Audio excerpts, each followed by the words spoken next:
Welcome back to Baseball Rambles, everybody. Hope you're all doing well, staying safe.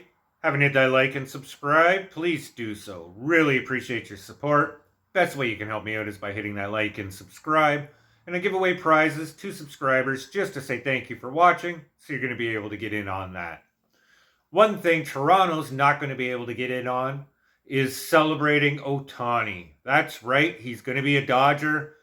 It's kind of where everybody thought he would go all along, but boy oh boy, this last week is tough. And there's going to be massive fallout, I believe, from Ohtani being connected to the Jays. And that's going to be the second part of this vlog. But the first part is I believe Toronto was actually very, very close to signing Ohtani. I threw weight behind it and actually posted a vlog suggesting Toronto would sign him for $575 million bucks, and did that after Ohtani decided to make the trip down to Dunedin and check out our facilities there. If he's going to get on a plane, he's going to go across the country, he's going to look at Toronto really in depth, made me feel confident that this deal could be done. And I think the Jays were going to pay huge. Then the mystery plane, all that jazz, Jon Morosi, and the day of reckoning for Toronto, where we thought he was on his way to Toronto, that this deal was going to get done, and then conflicting reports saying no.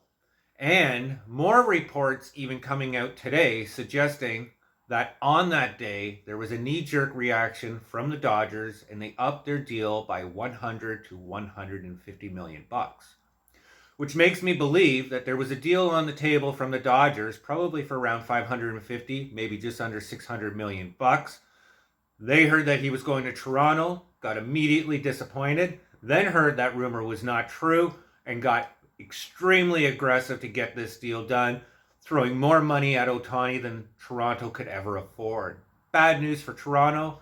It makes you wonder if that leak never happened, or maybe that misinformation I should suggest, if Ohtani could have actually been a Blue Jay.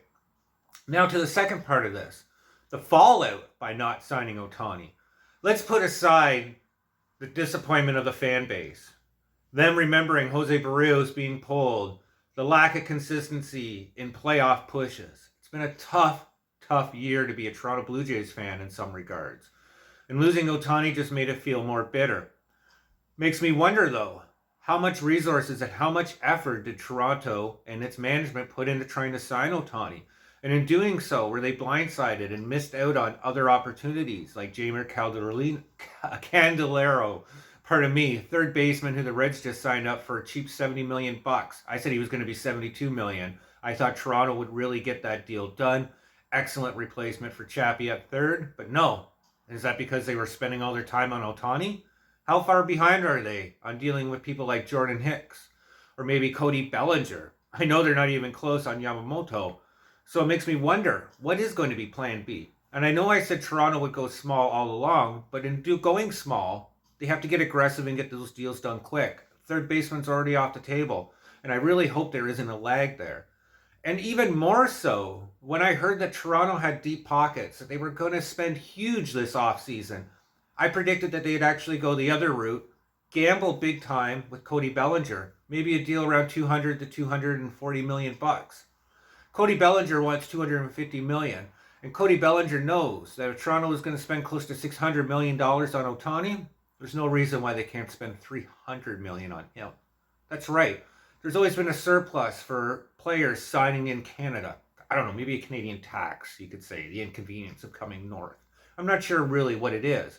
But that is going to be pushed even harder and more extreme now that the assumption is Rogers has very deep pockets. They're willing to spend and they want to get aggressive. And that's not great news for Cody Bellinger and the Jays.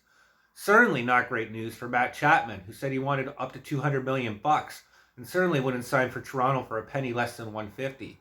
What it means is there could be an opportunity for Toronto to be stuck with a huge contract, not just Ohtani's, 700 million bucks.